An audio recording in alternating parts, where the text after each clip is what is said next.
Welcome to this week's episode of Sports and Comedy with Connor. There's a lot to talk about this week, so let's get right into it.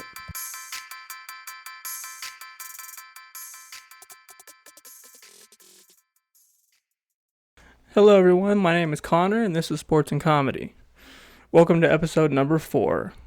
If you've been here since the beginning, thank you for tuning in every week while I figure this whole thing out, and if it's your first time listening, then welcome. If you enjoy, then leave a rating and review and tell a friend. If you don't, then just act like it didn't happen. It is Monday, March 1st, and I'm sorry about the late upload, you guys. I was in Kansas this weekend with my wife, hanging out with the in-laws, and I didn't have time to record a podcast during the weekdays. I did a strip and retent on my father-in-law's truck while I was there.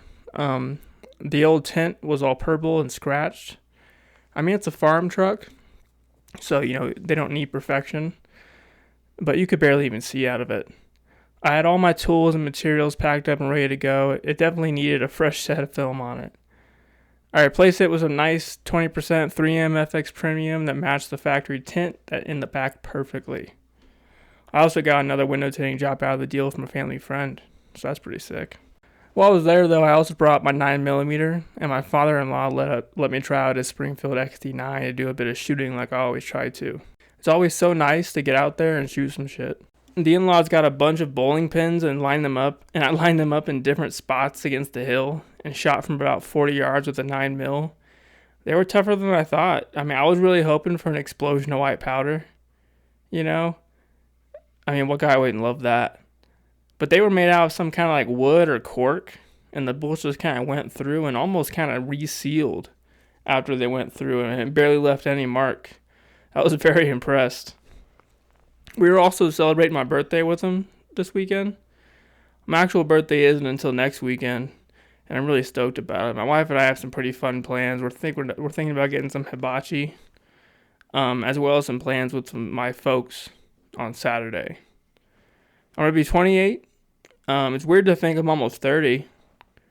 I feel like when my generation were kids, 30-year-olds felt so old, I mean, now we have people in their 40s fighting and playing football. I mean, hell, LeBron James is 36 years old and averaging 35 minutes and almost 26 points a game. That was unheard of when I was younger. I mean, and we got Tom Brady, obviously. Yoel Romero is 44 years old and still one of the baddest motherfuckers on the planet. But I'm definitely not any of those three. Anyways, let's get into the episode. On Tuesday morning this last week, Tiger Woods was involved in a single vehicle accident in Los Angeles that had him hospitalized and rushed into surgery. His vehicle hit a median and flipped 700 feet and ended up in the bush off the road in a ditch. I mean, his vehicle was so mangled, it was assumed the jaws of life were used to remove him from the vehicle. The photos were so gruesome, man. I mean, at first glance, you assume anyone in that accident would be dead.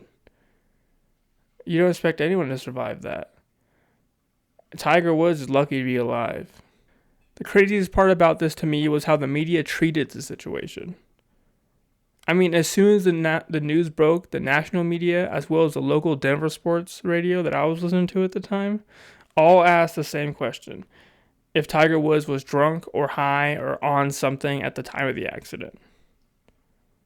That didn't sit well with me for a couple of reasons. First of all, why does the media feel the need to find the most salacious angle to a story possible, rather than just pointing out the facts? Why speculate on something like that? Why already go out there and assume the worst in someone? Tiger Woods was once the most dominant athlete in the world, whose fall from grace was celebrated by so many people. Tiger Woods' crime was cheating on his wife. Now, we all agree that that's horrible, reprehensible.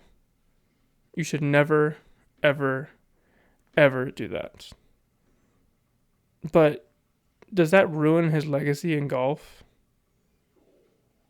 And honestly, are we surprised? I mean, he was a millionaire who had women throwing it at him. The weird part was that obviously it was with like Perkins waitresses and stuff. I mean, it's horrible. You should never do it. I would never do that. But I mean, I imagine it's tough to be Tiger Woods. No one can relate to that. Secondly, why is it that the media can speculate on Tiger Woods being under the influence during his accident, but once the facts come out proving this to be untrue, there's no apology from these TV anchors and radio hosts? I mean, yeah, there's no apology. There's no backtracking. There's nothing. I've become pretty tired of the way that journalists look for the best story, even if it means destroying someone's character. Tiger just can't catch a break, man. Anyways, over the weekend before that, Derrick, the Black Beast, my balls was hot, Lewis, knocked out Curtis Razor Blades on fight night with an epic uppercut in the UFC. Derrick Lewis has a special place in my heart, man. His balls was hot fight was the first MMA fight my wife ever saw. That was then obviously followed up by the Conor McGregor versus Khabib ass whooping and brawl and mayhem that followed. I assume next for Derrick Lewis will be the winner of Stipe and Francis. I don't love either matchup for him, but he has improved a lot recently. I mean, he went from a fighter who only had a right hand that could kill most people, but he went from a fighter who only had a right hand to someone much more well-rounded. His takedown defense has gotten very good, which you saw in this Curtis Blades fight. I mean, that's how he knocked out Curtis Blades. He was going in for a takedown and just hit up with an uppercut. I'd love to see the guy get the belt before Jon Jones gets up to heavyweight. Because until I'm proven wrong, there isn't a man on this planet that can beat Jon Jones in the octagon. I know some people thought he lost, I think the Dominic Reyes fight? It's either that or Santos. I think it was Reyes. But I know a lot of people think he lost that fight, and he may have, but don't go to the distance unless you're going to, be the champ. But I just really think he was just playing with his food, man.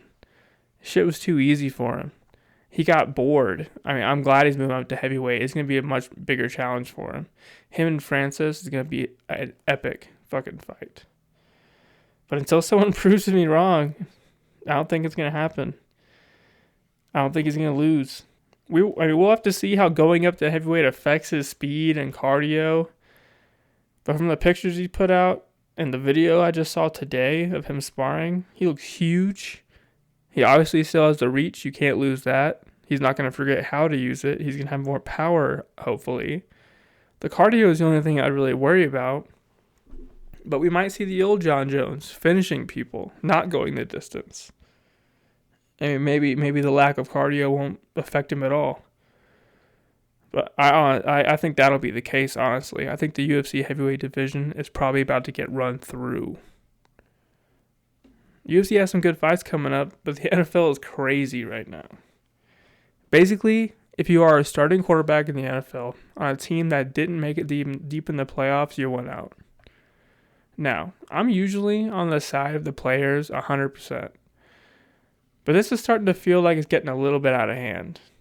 I understand a few of them. Deshaun Watson, for example. He's on a team that traded away his best receiver and one of the best in the game for basically nothing. They then publicly deny his trade request while releasing J.J. Watt and Duke Johnson.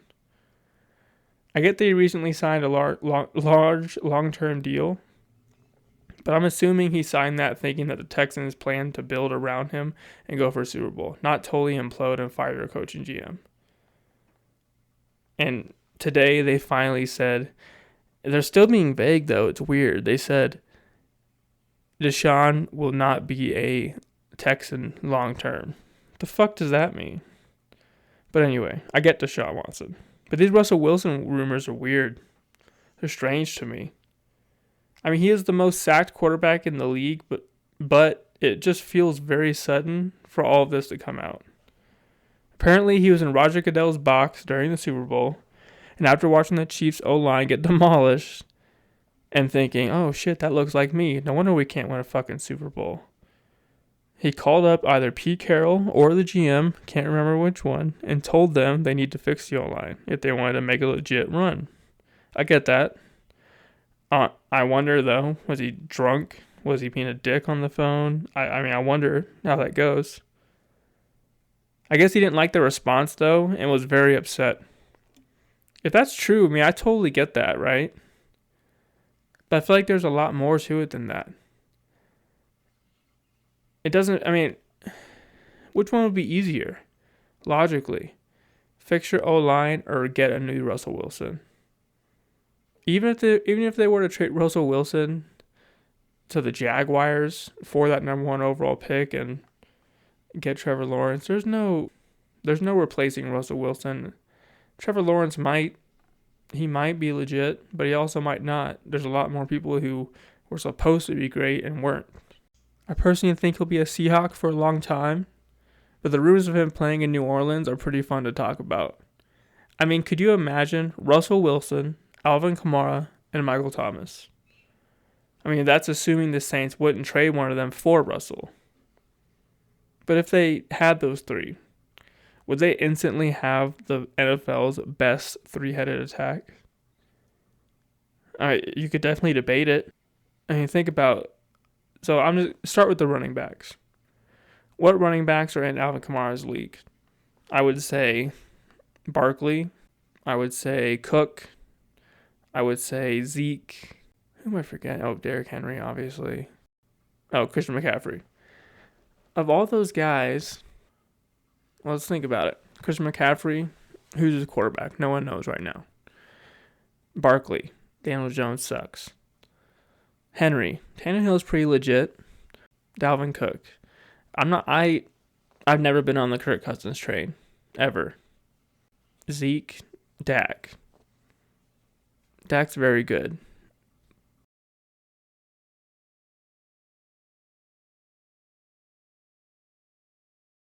They would definitely have the best three-headed attack, in my opinion. I just feel like when you throw Michael Thomas in there, well, assuming that Russell Wilson can have the same production with Michael Thomas, that is a big if. Drew Brees is one of the best ever to ever do it. Period. But damn, it would be fun as hell to see, huh? Crazier things have happened. I mean, today, J.J. Watt signed with the Cardinals for a pretty big contract. I think it was like 2-year, $31 million, 20-something guaranteed. That one surprised me a bit. I really expected him to go to an obvious contender. Not that Arizona is not there, because they are. They got a great defense, especially now. Really, really good, solid, young offense. But they're just not as sure of a thing as Tampa, Kansas City, or Green Bay, for example. I'm thinking about having a co-host soon. I got my good friend Greg willing to come on and talk after I figure out a good way to record a phone, Zoom, or Skype call into MP3.